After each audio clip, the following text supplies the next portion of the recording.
It's the end of the long day. We've all been there. Something has just gone completely wrong.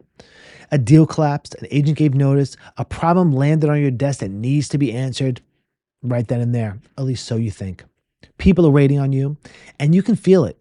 The pull to decide right now, right then and there, to act, to resolve the discomfort of not knowing by simply making a choice. So you decide, fast, certain, alone in your head, and it feels like leadership. It feels like decisiveness. It feels like exactly what the moment called for. And then, weeks later, you're living with it. And so is everyone else that decision touched. You find yourself replaying it, knowing the way you usually know that you are not actually thinking clearly when you made that decision or when you made that call. You were just done sitting in the uncertainty. So you ended it. And ending the discomfort is not the same thing as making the right decision. The problem was not that you're not intelligent, you're smart. You have done this a long time. The problem is that you had no process. And under pressure, with no process, every leader defaults to the same thing, the fastest call that quiets the discomfort, which is the exact thing that produces the decisions we spend months regretting. And here's the thing, somewhere in your team is someone who once watched you make a call badly. And ever since, they check to see what kind of mood you're in or what you're doing before they bring anything real to you. You never saw it happen. You just have a person now who manages you instead of trusting you. And that's what a decision actually is. Not the private act of judgment.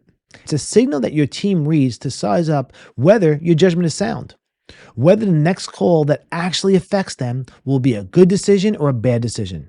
And they're reading every single one of them. Our host believes the greatest leadership principles ever written were never meant to stay on the pages of books. They were meant to be applied in real decisions, real conversations, and real moments of pressure. Because leadership isn't learned in theory, it's built in practice. This is where timeless leadership frameworks are broken down, translated, and executed in the real world. This is the Leadership Series. Welcome back to the Jeffrey Scott Stanton podcast. This is the Leadership Series, 8 episodes in. We've talked about influence, we've talked about vision, we've talked about communication, standards, trust, emotional control, and consistency. Today, we're talking about the thing that all those eventually come down to, the moment you have to decide. Leadership is not tested in planning. It's usually tested in the decisions, usually under pressure, usually with incomplete information, and usually when you'd give anything for just one more day to think about it, but you don't have that extra day. And for the people not yet leading a team, this one matters now. It matters the way you make decisions today in your own business, in your own life, and with your own clients. Because that is the way you will make them when everything is riding on them. The process is the same. The only thing that changes is the stakes. If we have not met before, I am Jeffrey Scott Stanton. I am your coach. I'm a consultant. I'm an advisor and a speaker. I'm a former executive vice president of learning development for Douglas Elliman Real Estate. My work is focused on behavioral strategy, learning design, performance enablement, and leadership development in high-paced, high-stakes sales environments like real estate. I've built my entire career training teams, individual agents, and leaders to perform at their highest level. This series is built episode by episode, yet each episode does stand on its own. So if you're here for the first time, you may want to go back and start with episode 1, or you can start right here. Before we go any further, I'd like to sincerely thank our founding partners, Subi, the CE Shop, and Wise Agent. Their information is in the show notes, and this show would not be possible without them. Please thank them for being partners and their support. This episode, like most episodes in the Leadership Series, is inspired by a book. And today, it's inspired by Decisive by Chip and Dan Heath. The Heath brothers spent years studying why people, intelligent people, experienced people, made predictably bad decisions and what actually separates good decisions from poor ones. What they found is the difference is almost never intelligence. It's the process. They identified 4 specific traps that distort decisions and a simple framework for getting around them. In the book, they call these 4 the villains of decision-making. I'm going to call them traps. But if you read Decisive, it's the same idea. We're going to take those 4 traps and look at what they do inside the decisions of a leader inside the real estate brokerage. The decisions a leader makes. The ones with real people on the other side of them. This is not a book report. It's the real application of these principles in real life. I want to start somewhere most leaders never think to look. Not about how to make a better decision. We'll get there. But what a decision actually is in a leadership context. Because most leaders are wrong about it. And being wrong about it changes everything. Most leaders experience a decision as a private act. You gather what you know, you weigh it, and then you make a decision. You choose. It happens in your head. It feels internally. All yours. It's not. A decision is the most visible thing a leader does. Every action, every choice you make is observed, interpreted, and remembered by the people you lead. When you kept the top producer who treated other people badly, your team didn't just watch you tolerate behavior, they watched you make a decision about what you actually value when value costs something. When you rushed to hire someone because you were desperate for their production, your team didn't just meet a new colleague, they watched you decide under pressure. When you let someone go, if you have to let someone go in that hard moment, the people who remain don't lose a coworker. They just learned what happens when a leader is frustrated. And there's something that you think about for a second. Because here is the part most leaders miss entirely. Your team just doesn't watch the decision. They reverse engineer it. They take the choice you made and they work it backwards to figure out what you really value. Not what you say you value in your meetings, but what you actually protect when protecting is actually costing you something. You can talk about culture every week, every day, but the day you keep that producer who is poisoning that culture, your team learns in one move that numbers matter more than words and numbers matter more than this culture that you preach. They will believe the decision over your speech every single time because the decision is what's real. The speech is just what they hope is real and what you hope is real. Your team is not just living with your decisions. They're reading them. And the conclusions they draw from those decisions often are going to last so much longer than the decisions itself. People forget the details. They forget the circumstances. They forget the context. The pressure that you were under, all forgotten. But they remember what your leadership signaled. Every decision is a data point in an ongoing assessment that your team is running, whether they're aware of it or not. Is this person's judgment sound? Do they think clearly when it matters, or do they react? That read on your judgment shapes how much weight your people give your calls moving forward. And it is built more than almost anything else on the decisions they watch you make. Back in episode 5, we talked about how people read the small things leaders do. A decision is not a small thing. It's one of the most loudest signals you're ever going to send as a leader. And a high-stakes decision made well tells your team something about your judgment that 100 good intentions cannot. And a decision made badly, from ego, from panic, from fear, from narrow thinking, tells something big too. Because your team is not just disappointed in a bad outcome, they're recalibrating what they expect from your judgment the next time it's going to count and the next time it affects them. So when we are talking about better decisions, we're not talking about a private skill that lives in your head. We're talking about the most public expression of your judgment as a leader that can exist. And it raises the obvious question. If decisions matter this much, why do smart, experienced leaders make bad ones so often? Here's what most people believe about decision making. They believe good decisions come from intelligence, experience, and instinct. Smart people with a lot of reps and a good gut feeling make good calls. So when a decision goes wrong, the explanation is usually, I should have known better, I missed something, I need more experience, I should have thought about it more. Now, research says that it's something much more uncomfortable. The reason smart, experienced leaders make bad decisions is not the lack of intelligence or experience. It is the human mind that comes with built-in flaws that intelligence does not fix. You cannot outsmart this. You can only build a process that catches them and helps you make better decisions. And leaders who do not have a process are at the mercy of 4 traps every single time they decide. The first is what's called narrow framing. We see our choices in far more limited terms than what they actually are. The second is confirmation bias. Once we lean towards an option, we collect evidence that supports that option and dismiss evidence that doesn't support that option. The third is short-term emotion. In the heat of that moment, your feelings make the decision, and we call it logic. It's not. The fourth is overconfidence. We are far too sure about how the future will unfold when we make a decision. Those are the 4 traps. They're not signs of weakness. They are standard equipment in every human mind, including yours and including mine. Leaders who make good decisions are not the ones who are immune to these traps. There's no such people. No one is immune to them. The leaders who make good decisions are the ones who have built a process that catches the traps before the traps can cost them something or everything. Let me show you how all 4 of these fire as fast as can be at once. A broker I knew was losing his second in command, and one of his top producers came to him totally frustrated, hinting she might leave too. In that conversation, feeling the ground move underneath him, he offered her a team lead role right there on the spot, right there to keep her, for no other reason besides to keep her. He made her responsible for a group of 8 other agents.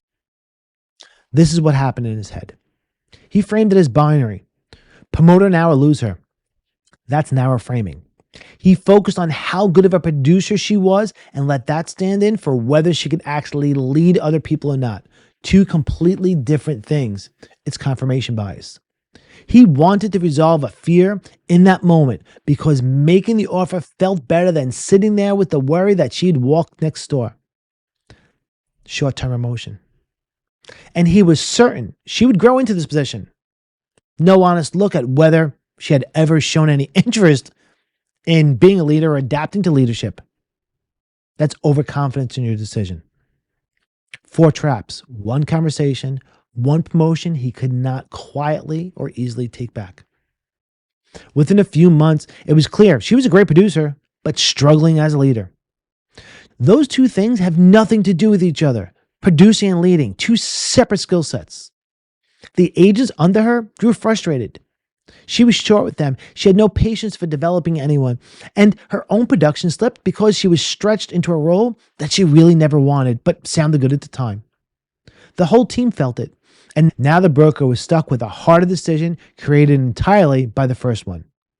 Walk back that promotion and team lead position he had announced to everyone and damage her standing in front of the entire team. Or leave a leader in place who is quietly making 8 people worse. He did not lose everything, but he spent the next year untangling a title he had handed in a single anxious conversation to someone who shouldn't have gotten the title.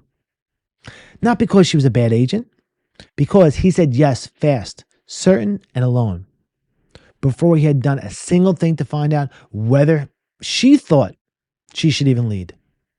Let us walk through the traps that do the most damage and what you can actually do about them. The binary trap. Most bad decisions don't start with bad judgment. They start with a question that only had 2 answers. Listen to how leaders actually talk about decisions. Should I fire this agent or not? Should I confront this person or let it go? Should I take the listing or pass it up? Should I start this marketing campaign or not? Whether or not, yes or no, this or that, the decision gets framed as a choice between 2 options before the thinking even begins. This is called narrow framing and is the most common starting point for a decision the leader's gonna regret. You know, we touched on the most famous version of this back in episode 3. It was the fool's choice. Either I have this hard conversation and damage the relationship, or I protect the relationship and stay quiet. I told you then that was false. That was false binary. And here's what I want to add now. That binary is not just a communication problem. It is a decision-making pattern that shows up everywhere in leadership. It's the 2 option trap that is the default setting of the mind under pressure. And almost every time, the two options you are staring at are not the only two options that exist, or not the only two choices that exist. And listen, here's why it's so hard to escape this trap. Binary feels like clarity. Two options, weigh them, pick one that feels decisive, and it is. That's how leaders are supposed to look, right? No.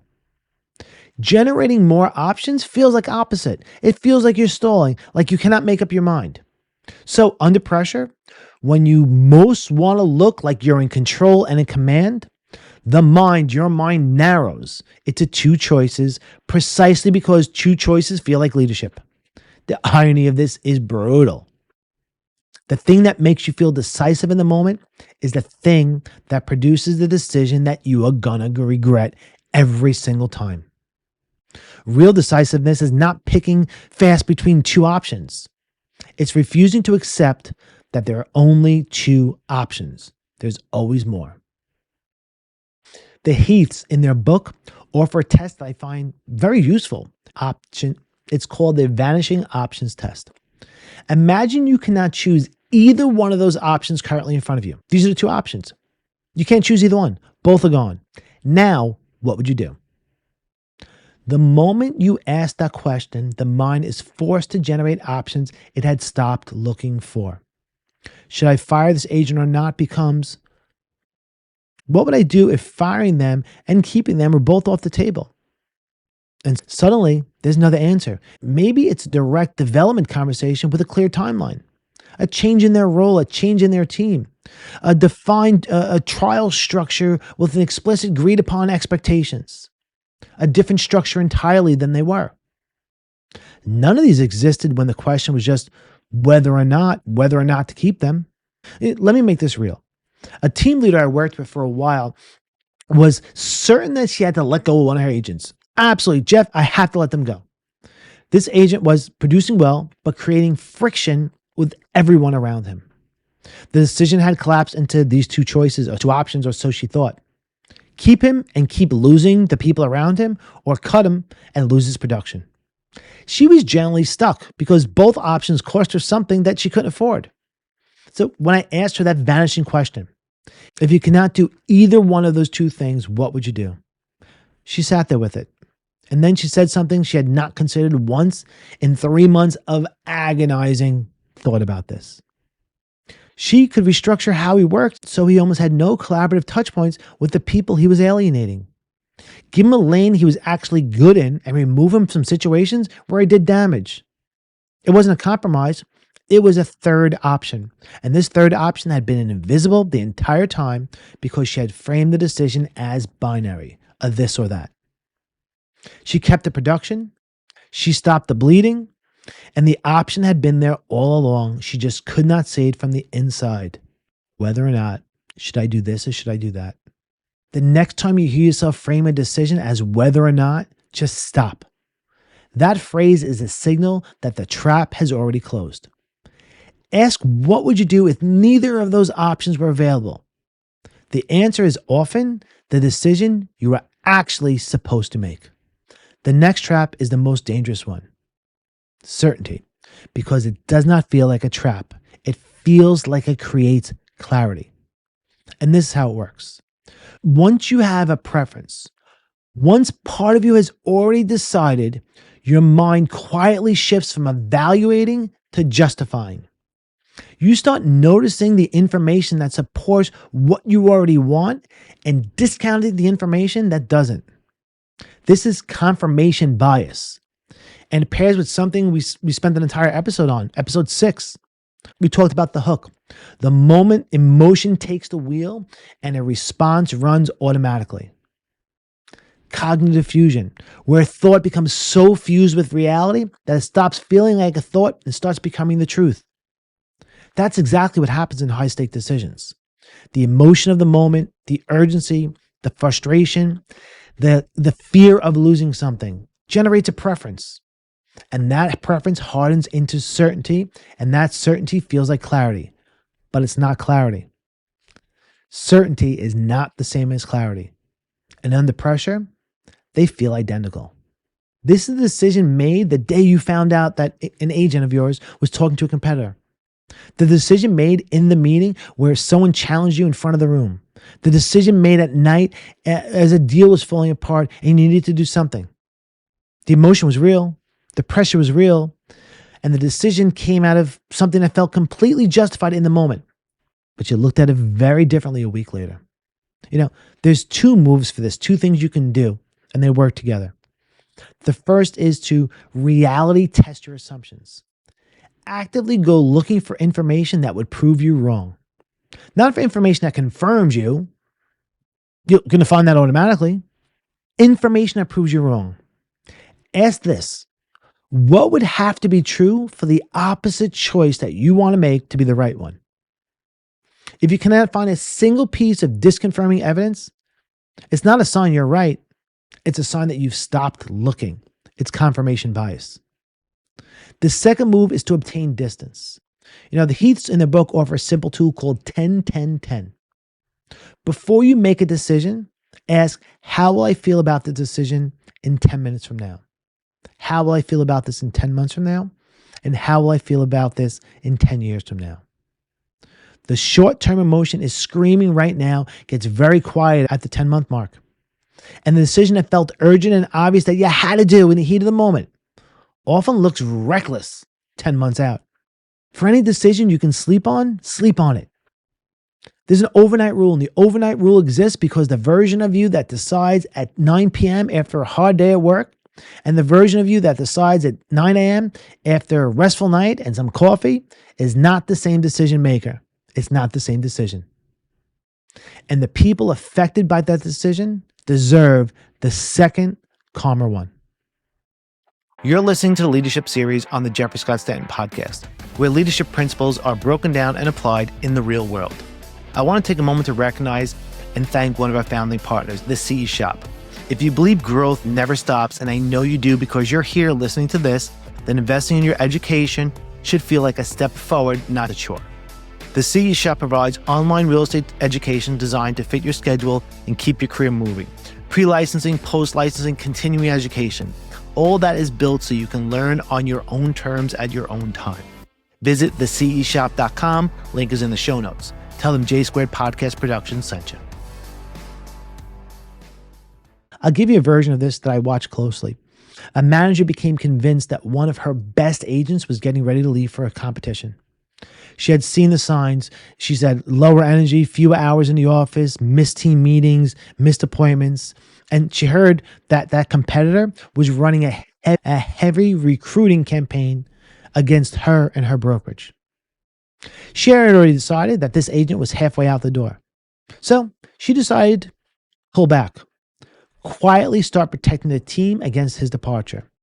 She felt certain. Certainty felt like clarity. Certainty felt like clarity earned from 20 years of her reading people. What she had not done was ask a single question that could have proved herself wrong. When someone finally pushed her into a reality test before she could pull back all of that from the agent, she had one conversation with him, one honest conversation. That agent told her during the conversation he was going through a family medical crisis and he had not told anyone about. The lower energy was from exhaustion. The missed meetings were hospital visits. He wasn't leaving. He was barely holding it together and needed support from them, from his team, from his brokerage, but was too proud to ask for it. If she had followed with her certainty and started pulling back the business from him, she would have abandoned a loyal person exactly at the moment when he needed her, and very likely created the exact departure that she was so afraid of. The only thing that stood between her certainty and the outcome was someone asking, "What if you're wrong?" Certainty is not the same as clarity. She could not tell the difference until she actually went looking for it. Yep. There's one more thing that I need to name here because it connects back to episode 6 in a way that matters. It's the hook. The hook doesn't just produce bad reactions. It produces bad decisions that you cannot take back. It produces a reaction that usually can't be repaired. A decision to let someone go, to restructure a team, to walk away from a relationship, those have consequences that outlive the emotions that produce them. Which means that the emotional regulation we talked about is not just about staying composed. It's about protecting the quality of the decision you make in moments when the stakes are highest and your judgment is the most compromised. The last trap is the quietest, confidence. And in some ways, it is the most mature one to overcome because beating it requires something most leaders are never trained to do.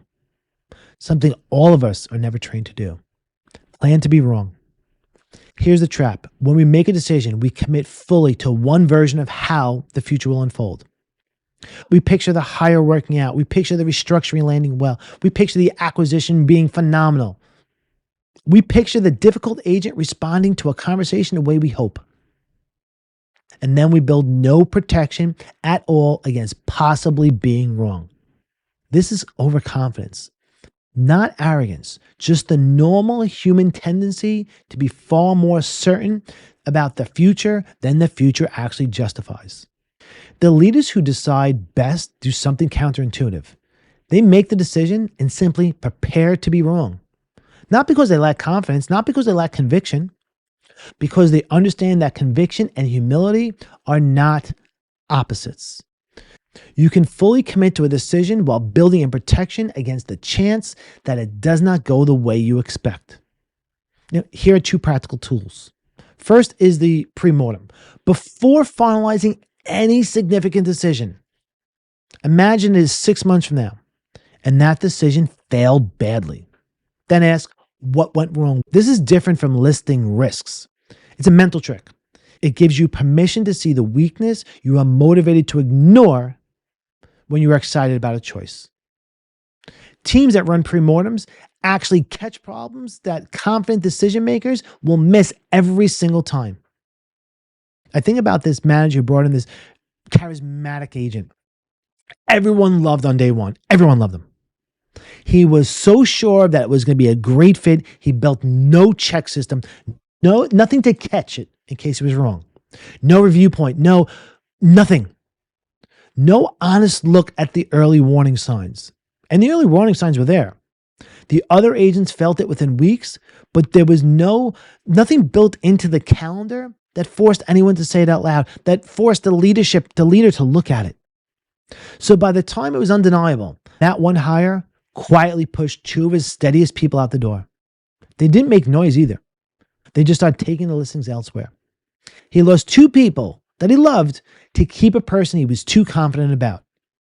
Not because he made a bad call on the hire, but because the call was made with no way to find out if he was wrong until the cost had already been paid. People left. The second is what we call a tripwire.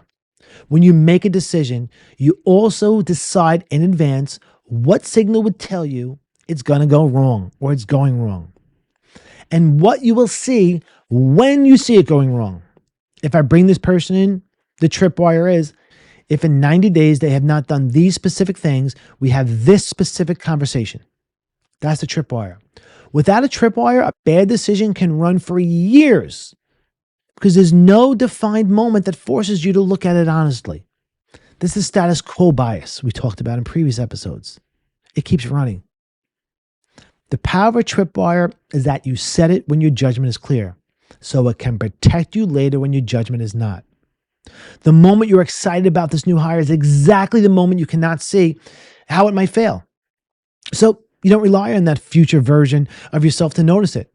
Decide now, while you're thinking clearly, what the warning sign will be and what will you do when it appears. You are leaving instructions for the version of you who will be too invested to act at the time. That is not pessimism. It's the most practical kind of self-awareness a team leader can build. And here's the reframe that makes this part easier. You're not deciding whether you're right. You're deciding what happens if you're wrong. Let's say that again. You're not deciding whether you're right. You're deciding what happens if you're wrong. The leader who decides from certainty has no plan for being wrong, which means When they are, and if they are, because everyone's wrong regularly. It happens. The course runs unchecked until it becomes undeniable. The leader who decides that they might be wrong has built in an early warning and the exit. Same conversation, completely different exposure. Before I go any further, I have to be honest about something the framework can make too clean. Sometimes you do everything right. You widen the options, you reality test, you distance, you prepare to be wrong, and every single option in front of you still costs you something real. There's no good answer to that. The only answer is the least bad one. And nobody warned you how often in leadership, that's what decision looks like. A lot of times you just need to make the least bad decision. You have to let go of that loyal agent who's no longer producing, who's been with you for years, who you genuinely care about. There's no version of that decision that does not hurt someone who trusted you, someone you like, someone who liked you. You have to make the decision and choice between two good people for an opportunity, knowing that the one you don't choose may walk. You have to reinforce a standard that costs you your highest producer. Widening your options doesn't make that decision less painless. It just makes sure you're choosing the least bad option for the right reason instead of avoiding the pain and calling it patience and not deciding at all. Now, here's the thing I want you to hear about these decisions. When there is no good option, the goal is not to find the choice that feels good. There isn't one. The goal is to make the hard call cleanly, own it honestly, and treat the people affected with respect the entire way through it. Your team is not watching to see whether you can find the painless answer. They know there isn't one when stuff like this happens. They are watching to see whether you can make the hard decision without flinching, without hiding from it, without pretending it didn't cost anyone anything. That's going to give its own kind of signal. Maybe the most important one you can give. Because the leaders people trust most are not the ones who make the easy calls. They are ones who make the hard calls like adults and stand behind those decisions. So, when I tell you these next two stories, don't hear them as proof that a process always produces a happy ending. It doesn't. It produces a decision you can stand behind. Sometimes that's all you're going to get, and sometimes that just needs to be enough. Now, before I tell you about a decision that went right, I want to tell you about one that didn't go so right. Because contrast is the whole lesson here. A team leader I'll call Karen, she built something good. 8 agents, a real culture, people genuinely liked working for her. Then, one of her strongest producers came to her privately and gave her the ultimatum. He wanted a bigger split of his commission, and he wanted it by the end of the week, or he was leaving and taking his volume with him. Karen felt the floor move underneath her. He was 25%, a quarter of her team's production. Losing him felt catastrophic. Sitting in her office that afternoon, with the fear running hot, she decided to give him what he asked for. She did it fast because the fear made waiting feel unbearable. She did it certain because the moment kept him feeling like the only thing that mattered. And she did it alone, without asking anyone what that may set in motion by doing this for him. Here's what she did not widen out far enough to see. The other 7 agents, they found out. They always find out. And what they learned was that, hey, I can get more from Karen, was to threaten to leave. Within 6 months, she had 2 more ultimatums on her desk. And the decision that felt like she was saving her team was the decision that taught her team how to hold her hostage. She had solved her own problem. The fear in that room the afternoon is the problem she solved instead of the real one, which was the kind of culture she was building and the behavior that she was rewarding. Karen was not a weak leader either.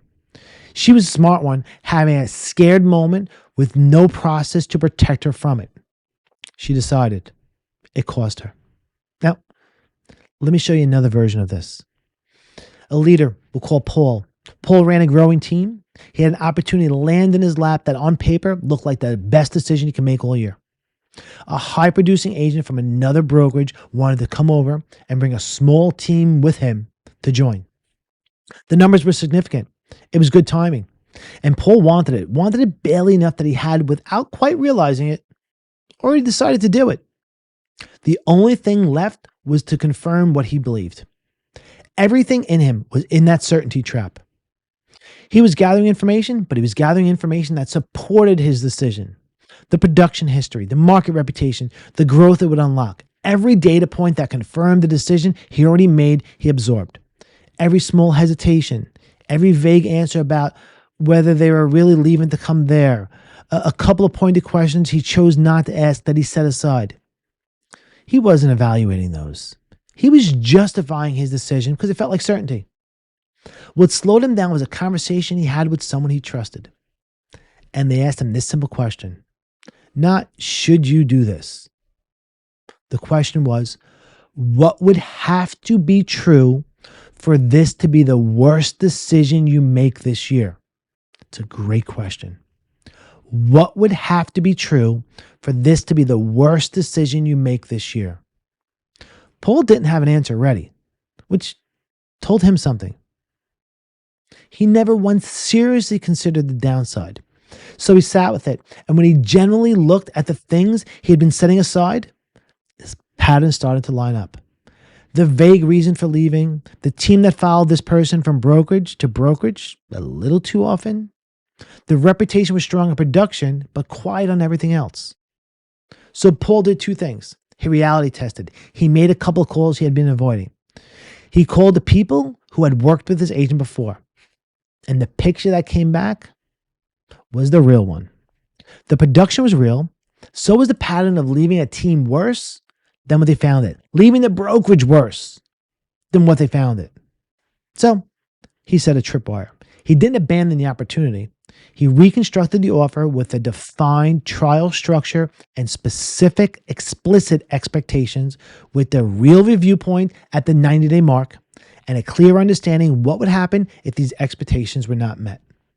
The agent, they didn't take the restructured offer. They wanted a version with no accountability built in. And when that wasn't available, they moved on to a different brokerage. Paul did not get the production he wanted. But here's what he told me later. And this is the part that matters. The thing he was most grateful for was not that he had dodged a bad hire, though he did. It was that his existing team watched the whole thing.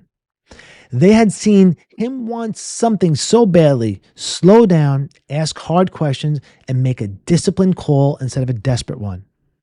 It told his team more about how he would handle decisions that affected them than any producer he could have brought in. The decision was private. What it signaled about his judgment was not. The process and the signal. 4 traps are predictable, which is good news because anything that's predictable can be planned for. You know, the Heaths in their book organize responses into 4 moves. And you don't need to memorize them as framework, which you need to understand what they protect you from. Before any decision that actually matters, you ask yourself the few honest questions.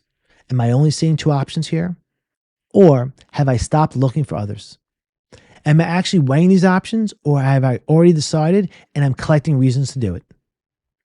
Is this the pressure of the moment talking, or would I make the same call after a good night's sleep?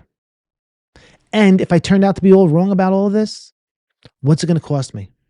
And have I left myself any way to catch it earlier if I am wrong?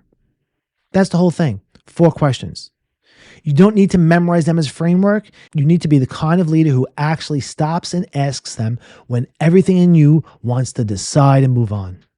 They give a name for these 4 moves. It may help you remember it. They call it WRAP or RAP. W, widen your options. R, reality test your assumptions. A, obtain distance before you make the decision. B, prepare for the worst. Widen, reality test, obtain distance, prepare to be wrong. 4 moves for one of each of the 4 traps. But don't let the acronym fool you into thinking it's just about memorizing a system. The leader who decides well are not the ones who recite RAP in their heads over and over again. They are the ones that have built the habit of not trusting that fast, certain, alone version of themselves. And the 4 moves are how they slow that version down long enough to think and make a better decision. Here's what I want you to take from this episode more than any framework. A decision-making process is not just a tool for getting to better outcomes, though it does that. It is also visible. When you widen your options instead of reacting, when your team sees this, when you go looking for the reasons you might be wrong, they see it. When you slow down on that decision that does not need to be made right then and there, they see it. The process is private. What it signals about your judgment is absolutely public. And over time, that is what determines whether people you lead follow your calls, follow your decisions with confidence, or quietly hedge against those decisions. The leader who decides best under pressure are not the ones who are always right. No one is always right. They are the ones who decide they might be wrong, who hold conviction and humility at the same time, whose process is steady enough that even under pressure, the judgment holds. There's a decision right now. One decision. One decision you are facing right now. You knew which one before I even finished that sentence. Maybe it's a person. Maybe it's an opportunity. Maybe it's something you've been avoiding because both those options in front of you are going to cost you something. Take that decision and run it through the move. Just one. If it feels binary, ask the vanishing option question. What would I do if neither one of these are available? If it feels certain, go find one piece of evidence that would prove you're wrong and actually sit with it and think about it. If it feels emotionally charged, apply the 10-10-10 or simply give it the night. And if it is significant, if it's a significant decision, build in a tripwire. Decide now what the signal would have to be to tell you it's wrong in the future. Build it in. One decision, one move, one time this week. Because the process only becomes real when you use it on something that actually matters. And the thing that actually matters is always that specific decision sitting in front of you right now. You can feel the pressure to decide, fast and alone, but as a true leader, you choose not to. And then one additional thing, separate from any single decision, build yourself a permanent habit. Find yourself that one person, someone who will ask you the question. Someone you can go to that you trust that will ask you the question, what would have to be true for this to be the worst decision you make this year? And someone who will tell you the honest answer, even when you don't want it. Every leader who decides well under pressure has someone like this. It's not a yes person, not someone who tells you what you want to hear. It's someone whose job is, in your decision-making process, to ask you that question to slow you down long enough to see what you're missing. And if you don't have that person, getting one is probably the most important decision-making process that you'll make this year. Because the process we talked about today is hard to run on just yourself. It's much easier to run when you have one trusted person like me who's willing to run it with you. If you don't have that person, I can be that person for you. Certainty is not something you have. It's something you build. Leaders who make consistently good decisions under pressure are not smarter than the ones who do not. They're not more experienced. They have a process that protects them from the predictable ways the human mind fails exactly when the stakes are high. And every time they use that process, the decision gets better. Not guaranteed right, but better. More options considered, fewer blind spots, less driven by emotion of the moment, and more by what actually matters. And over a career, the difference compounds into a leader who is simply harder to knock off course. And that is what the process buys you. Not certainty, better odds on decisions that matter the most, when it would be easier just to get them wrong and just make the decision in the moment. Thank you for spending this time with me. In episode 9, we're going to be talking about the shift from producer to leader. That identity change that almost anyone in this industry has to make at some point and no one prepares for. If you'd like to stay connected, please follow me on social media for updates, future episodes, and additional leadership insights. If this episode was of value to you, please leave a review or share it with someone who is facing a hard decision right now and making that decision the way most people decide, fast, certain, and alone, because there is a better way and it's learnable. And thank you to our founding partners, Subi, the CE Shop and Wise agent. Their information is in the show notes. Please reach out to them directly as they are all leaders in their own field. And remember, you're not deciding if you're right. You're deciding what happens if you're wrong. I'm Jeffrey Scott Stanton. Lead with intention. I'll see you on the next one. Leadership isn't learned in pages. It's built through repetition. What you apply becomes your standard, and what you reinforce becomes who you are as a leader. Leadership is built in practice and proven in performance. This has been the Leadership Series, hosted by Jeffrey Scott Stanton and produced by J Squared Podcast Productions.